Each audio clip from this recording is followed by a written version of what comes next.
Aujourd'hui, j'ai le plaisir d'avoir à ma compagnie Madame Maude Loisel-Dionne, membre et travailleuse à la coop Touski. Bienvenue. Merci, bonjour. Oui, ça va bien? Oui, merci, ça va bien, vous? Oui, très bien. Dites-moi, qu'est-ce que c'est que la coop Touski?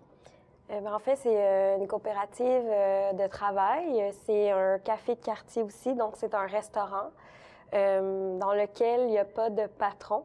Donc, tous les membres travailleurs sont des amis, si on veut. Puis, nous, on se dit qu'on se traite sur une base horizontale. Aussi, ce que ça engendre, c'est la gestion, en fait, de tout le restaurant, des commandes. Aussi, nous, on fait des événements, donc c'est ça, c'est de mettre en place tout ce qu'on doit pour le restaurant. Puis aussi, c'est ça, c'est un modèle économique qui est atypique, là, qu'on pourrait dire. Oui, puis parlant de ça, je me demandais comment ça a commencé la coop Touski, depuis quand ça existe? En fait, c'est ça. Ça existe depuis 2003. C'était un rêve de 3 femmes, en fait, dont 2 mères qui étaient aussi mères monoparentales. Ce sont des femmes qui habitaient le quartier. Elles étaient, selon moi, un peu intellectuelles et artistes, mais conscientes aussi que c'était un quartier qui avait des besoins, surtout dans le besoin alimentaire. Puis, elle rêvait d'un endroit pour, dans le fond, s'inclure dans la communauté, puis inclure la communauté. Puis, effectivement, alentour du Touski, où ce qui est ouvert, il y a aussi, c'est ça, des organismes, des institutions qui sont aussi importantes, donc MAP, Mère au pouvoir. Oui. Puis, il y avait effectivement une des 3 fondatrices qui, elle, habitait dans cet immeuble-là. Puis, elles avaient l'idée d'avoir un café pour amener les familles, donc aussi d'avoir un espace réservé aux enfants, un espace qui est assez important, puis d'offrir quelque chose qui était à bon prix, qui était abordable, puis pas juste du fast-food, parce qu'on est un petit peu dans un désert alimentaire, là, dans ce coin-là. Donc là, c'est ça, elles-mêmes le vivaient, elles-mêmes voulaient se nourrir avec leurs enfants, donc elles savaient les besoins. Oui. Puis moi, pour y être déjà allée, parce que j'habite dans le quartier, l'intérieur, c'est qu'il y a un beau coin pour les enfants, c'est convivial, la belle cour aussi que vous avez. Puis, je me demandais, tantôt vous avez parlé de désert alimentaire dans le quartier, d'avoir une bonne alimentation. Puis, les services que vous offrez, parce que là, c'est une coopérative de travail. Oui. C'est de la restauration, mais ça s'adresse pour les personnes qui travaillent là. C'est une coopérative, hein? Il n'y a pas de patron, là. Non. OK. Puis, dans le quotidien, comment ça fonctionne là, au quotidien, là? C'est assez, je dirais, vivant, c'est assez stimulant, mais c'est des prises de décision, quotidiennes, mais on doit s'organiser. Oui. Donc, ce qu'on fait, c'est qu'on crée des sous-groupes qu'on appelle des comités, puis on laisse les gens un peu se placer d'eux-mêmes. Parfois, on a besoin d'aide parce qu'il y a des comités qui sont plus exigeants, mais on a des comités que je dirais plus à l'interne, donc service, cuisine, peut-être plus aménagement de l'intérieur, ce qui est des corvées, là, qu'on peut dire. Sinon, on a un comité qui est plus externe. On avait un comité socio-financement parce que là, le Touski, la bâtisse avait été vendue. Donc là, on a créé un comité spontané pour pouvoir déplacer le Touski avec les ressources financières qui étaient nécessaires. Mais sinon, habituellement, on a un comité, même c'est ça, finance. On a un comité socio-culturel parce qu'au Touski, on aime bien aussi avoir des expositions des artistes, des artisans aussi. On fait des foires, des événements. Il y a aussi un Touski Folk à chaque mois. Donc, pour les femmes et les personnes non binaires du quartier ou de la région de Montréal, pour eux, elles, c'est possible de faire des prestations. Donc, c'est ça. On a un comité qui essaie de gérer un peu plus la vie culturelle du Touski aussi au travers ça. Oui, puis des fois, il y a de la musique aussi, hein? Oui, puis, c'est ça. Des expositions. Je sais que vous servez de la nourriture et santé. Oui. Puis aussi, il y a des produits équitables. Oui. Est-ce que vous pouvez m'en parler? Bien, c'est sûr que le gros produit vedette équitable, c'est le café Centropole. Ah bon? Puis je pense que ça a été aussi une des premières alliances avec le Touski, c'était le café Centropole. Sinon, c'est sûr qu'on essaye d'acheter le plus local possible, bio aussi. Pour ce qui est de la viande, on offre comme des mets avec du porc effiloché, mais c'est un porc qui est bio. Puis les produits, bien, surtout pour les fruits et légumes, c'est sûr que c'est des producteurs locaux. Donc ça, pour nous, c'est un rapport qui est plus équitable. Mais c'est certain que le café aussi, pour nous, c'était vraiment important que ce soit un café qui était bon et équitable. Oui. Puis là, tantôt, vous avez des grands enjeux qui s'en viennent parce que là, il y a le déménagement. Pouvez-vous m'en parler là, de ça? Comment ça va se concrétiser, le déménagement?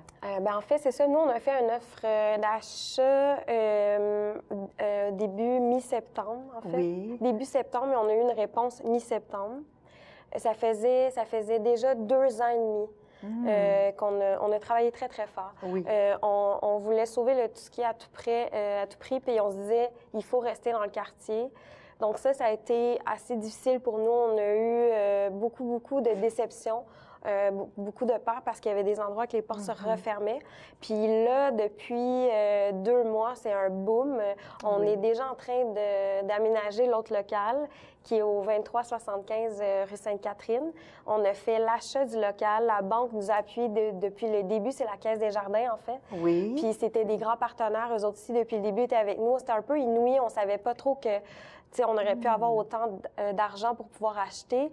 Puis c'était un peu un rêve qui se concrétisait. On trouvait ça très complexe parce qu'on se disait, c'est beau de ne pas avoir de patron, mais l'idéal, ça serait aussi pas de propriétaire parce que c'est quand même assez compliqué. Puis là, mais on est en train de choisir les couleurs. On va peinturer cette semaine. Il y a des gros aménagements. On a dû défaire toutes les structures du sous-sol. On est en train de refaire la chambre froide. On a posé des fenêtres aussi parce que la cuisine va être un petit peu plus surélevée. Donc là, on est en train de reprendre un peu les couleurs du Touski aussi. Donc, on veut pas que les gens rentrent puis se sentent plus dans leur place. Pour nous, c'est important que ça reste encore le resto familial du quartier. Donc, on reprend un peu nos couleurs, de nos formes, mais moi, j'ai très, très hâte. C'est très exigeant, ça fait partie du quotidien, justement. Parfois, on a une réunion pour le Touski, on fait un chiffre au Touski, puis le soir, on est en train de décaper dans l'autre local. Il y a des gens qui travaillent tellement fort ces temps-ci. Donc là, on espère juste être fermé 2 semaines. Oui. On pense qu'on serait en mesure de déménager pour mi-novembre. Puis on se disait, juste avant le temps des fêtes, on réouvre les portes, puis on passe Noël un peu avec les familles du quartier. Là, on a les petites vacances, puis là, on repart de plus belle, mais ça se passe. Fait que ça doit être vraiment quelque chose parce que là, il faut que le Touski actuel, celui qui est encore ouvert sur Ontario, est en fonction. Oui. Il est encore ouvert. Oui. Puis pendant ce temps-là, c'est les rénovations là-bas. Là. Exact. Ça m'amène à me demander combien vous êtes d'employés là-bas pour abattre tout ce travail-là. Exact. Bien, c'est ça, je pense que ça a joué à notre faveur. Là. Je veux dire, c'est parti de 3 femmes, puis aujourd'hui, on est un collectif d'à peu près 25. Oui. Puis à travers ça, il y a des membres, il y a les anciens Touskiens. Donc, pour vrai, alentour du Touski, on est au moins 100. Mais pour les membres travailleurs sur le plancher en ce moment, entre 20 et 25, c'est juste que c'est ça, on l'a senti, on sent l'appui quand on fait les événements, soit des événements sociaux de financement dans le Touski même, des concerts bénéfices et tout, ben on le sent, là, ça rapatrie tous ces gens-là, puis il y a tout le temps des gens qui sont là autour de nous pour nous aider. Il y a le père d'une des membres travailleuses aussi, d'ailleurs, qui fait partie de ce projet-là aussi, qui est comme un grand constructeur, puis il est en train de rénover, donc puis il faut juste le nourrir. Fait que il y a ce rapport-là un peu communautaire là, qui fonctionne. Là, Il y a du bénévolat aussi, vous avez des bénévoles. Bien, il y a du travail bénévole. Du travail bénévole qui se fait. Puis dans vos nouveaux locaux, est-ce que ça va être un petit peu comme c'était là, un coin pour les enfants, continuer à avoir des événements? musicaux, expositions? Bien, en fait, c'est ça. On a fait un remis-ménage des couleurs. Vendredi, ça a pris 2 heures parce que là, on est en train de se dire, Oui. OK, si c'est telle couleur dans la salle principale, il faut rehausser le bois parce que le bois fait partie du tout-ski. Oui. Puis là, on se disait, bien, justement, si là, on mettait, mettons, du jaune à l'arrière, donc là, c'est plus... il y a moins de fenêtres. Puis là, on se dit, mais là, il y aurait sûrement la salle de jeu, peut-être les concerts dans cette section-là. Puis là, on a même choisi le papier peint des toilettes, mais c'est tout le temps dans l'idée de, oui, on a des décisions à prendre. Oui, tout ce qui reflète de nos couleurs, les membres travailleurs, mais on est conscient aussi que ça fait que les gens qui viennent en font partie. Puis c'est sûr que là, en ce moment, c'est le gros défi, c'est de reprendre cette place-là puis de la garder comme elle est aussi présentement. Oui, oui. Puis là, vous prévoyez ouvrir dans le mois de novembre, là, à quelque part dans Fin novembre, idéalement. Tu sais, nous, l'idéal, ce serait de ne pas être fermé plus que 2 semaines. C'est sûr que là, le temps de mobiliser toutes les installations et tout ça, mais on va peut-être être 20 personnes à temps plein qui va travailler bénévolement pour le déménager. Fait que je pense qu'on se donne un buffer de 2 semaines, mais idéalement, on ne veut pas dépasser ça. Puis même si ça pourrait être plus court, je ne sais pas si c'est réaliste. Là. Les heures, là, puis ça va rester les jours d'ouverture la même chose qu'un coup dans le nouveau local, là, pour le restaurant, la coop? Oui, c'est juste que là, on voulait se relancer un peu plus dans le socio-culturel. Donc, lorsqu'il y a des événements, habituellement, on ferme plus tard. Donc là, on va sûrement essayer de reprendre cette vie culturelle-là qu'on a dû mettre de côté pour pouvoir ramasser des fonds nécessaires puis organiser le déménagement. Mais oui, ça devrait être dans les mêmes heures. Puis sinon, on pense déjà à l'été, puisqu'on est déjà un peu plus près du fleuve. On sait qu'il y a les feux d'artifice. C'est là qu'on se dit, on va peut-être en profiter pour rester ouvert plus longtemps. C'est vrai, oui, parce que je pense que c'était au coin de la rue Dufresne, est-ce que c'est ça? Oui, c'est ça. Sur Sainte-Catherine, exactement. près de Dufresne. Hein? Oui, l'ancien grain de sel, oui, qui va être... parce que là, on pense refaire la murale, ça ne sera pas tout de suite, mais au printemps. Donc là, on s'est dit, il y a quelque chose visuellement qui va se passer. Oui, il y a une mouche. Oui, mais ça fait partie du tout ce qui est aussi. Ça fait partie du c'est ça. Il y en a partout. Oui, elle se promène. Oui. Nous, ben c'est ça, je suis tellement contente que vous restez dans le quartier parce qu'on était quand même très attachés à la coop Tout-Ski, au restaurant, d'avoir des produits équitables. C'est une très belle entreprise, la coop Tout-Ski. Fait que je vous souhaite la meilleure des chances. Ah, merci. Puis, merci beaucoup d'être venu à mon entrevue. Merci. Merci.